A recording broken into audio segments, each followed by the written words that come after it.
దివ్యాత్మ స్వరూపులారా, నేడు భగవద్గీత రహస్యం గురించి అనేక విషయాలు తెలుసుకుంటున్నాం. అందులో భాగంగా ఇవాళ ఒక వీడియో తీస్తున్నాం. ముఖ్యంగా వీడియోలు అనేటువంటివి తీసేవాళ్ళు కానీ చూసేవాళ్ళు కానీ తద్వారా జ్ఞానాన్ని పొందే విధంగా ఉండాలనే ఉద్దేశంతో మనం చేసే ప్రయత్నమని మీరందరూ కూడా గుర్తిస్తారని నేను మనవి చేస్తున్నా. అథవా బహునైతేన కిం జ్ఞాతేన తవార్జున విష్టవ్యాహమిదం కృత్స్నం ఏకాంశేన స్థితో జగత్ ఏకాంశేన స్థితో జగత్. భగవద్గీతలో ఈ శ్లోకము అద్భుతమైనటువంటి సత్యమైనటువంటి ఈ యొక్క ప్రకృతి గురించి, పరమాత్మ గురించి చేయడం జరిగింది. దాని అర్థం ఏంటంటే, ఈ ప్రపంచమంతా కూడా అనేకత్వంగా ఉన్నది. మొత్తం ఈ విశ్వమంతా అనేకత్వంగా ఉన్నది, ఏకత్వంగా లేదు. ఈ అనేకత్వంగా ఉన్నటువంటి ఈ విశ్వమంతా కూడా, ఈ ప్రకృతి అంతా కూడా ఏకత్వం ద్వారానే నిర్మితమైంది. అంటే దీన్నే పరమాణు సిద్ధాంతం అని కూడా ఇప్పటి శాస్త్రవేత్తలు తెలుసుకోవడం జరిగింది. అంటే అన్నింటిలో ఉండబడేటువంటిది ఒక్కటే చైతన్యం, ఒక్కటే ఉన్నది, కానీ రెండవది లేదు, మూడవది లేదు అనేది దీని యొక్క అర్థం. మరి ఏ విధంగా ఉన్నది అనేదాన్ని మనం తెలుసుకోవాల్సిన అవసరం ఉంది. ఒక చిన్న ఉదాహరణ, నీళ్ళపైన ఒక బుడగ ఉంటుంది, బుడగ వస్తుంది. ఆ బుడగ ఏమవుతుంది, మళ్ళీ నీళ్ళలోనే అంతరించిపోతుంది.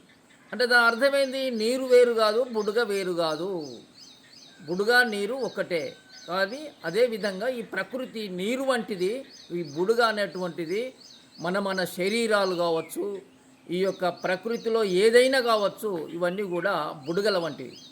బుడగ అనేటువంటి ఎందుకు చెప్పిండయా అంటే, బుడగ అనేటువంటిది శాశ్వతంగా ఉండదు, ఎప్పుడు అంతరించిపోతుందో తెలియదు. అదేవిధంగా మనం కూడా ఎప్పుడు అంతరించిపోతామో తెలియదు. అది దాని యొక్క బుడగ యొక్క రహస్యం అన్నమాట. మొన్ననే చూడండి, ఒకేసారి ఒకే రోజు కొన్ని దేశాలలో ఆ యొక్క భూకంపం వచ్చింది.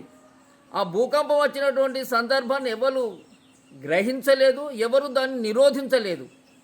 అంతరించిపోవడం జరిగింది, చూసినాం మనం, అంతవరకే. అదేవిధంగా ఈ యొక్క మన శరీరాలు కావచ్చు, ఈ దేశం కావచ్చు, ఈ ప్రపంచం కావచ్చు, ఎప్పుడు అంతరించిపోద్దో తెలియదు. దాన్నే బుడగ అని చెప్పడం జరిగింది.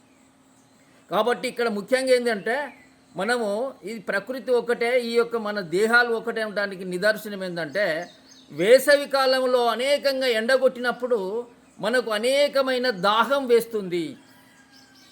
మరి మనం దాహం వేసేటువంటి మనం తాగే నీరంతా ఎక్కడికి పోతుంది అనేది ఎవరికి కూడా అర్థం కాని పరిస్థితి.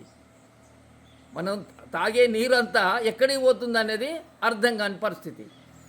అదే వర్షాకాలం లోపల వాతావరణం చల్లబడ్డప్పుడు మనం నీరు తక్కువ తాగడం జరుగుతుంది, మూత్రం ఎక్కువ పోయడం జరుగుతుంది. మరి ఎక్కడి నుంచి వస్తుంది అనేది కూడా ఎవరికి తెలియదు. అదే ప్రకృతి యొక్క రహస్యం. అంటే వేసవిలో ఆ యొక్క ఎండ తీవ్రతకు, వాతావరణం వేడైన తర్వాత మనలోనే ఉన్నటువంటి సూక్ష్మ రంధ్రాల ద్వారా, చర్మం యొక్క సూక్ష్మ రంధ్రాల ద్వారా మనలో ఉన్నటువంటి నీటి శాతం అంతా కూడా ఆవిరైపోతుందన్నమాట. అందువల్ల ధూప ఎక్కువ కావడం, అనేకంగా నీళ్లు తాగడం జరుగుతూ ఉన్నది. అదే వర్షాకాలం లోపల ఈ వాతావరణం చల్లబడడం చేత మన ఈ బయటి వాతావరణంలో ఉన్నటువంటి దాని ప్రభావం వల్ల మన శరీరం లోపల నీటి శాతం తక్కువ తీసుకోవడం జరుగుతుంది. కాబట్టి దీన్ని బట్టి మనకేమర్థమైందంటే, ప్రకృతి వేరు కాదు, మన శరీరం వేరు కాదు.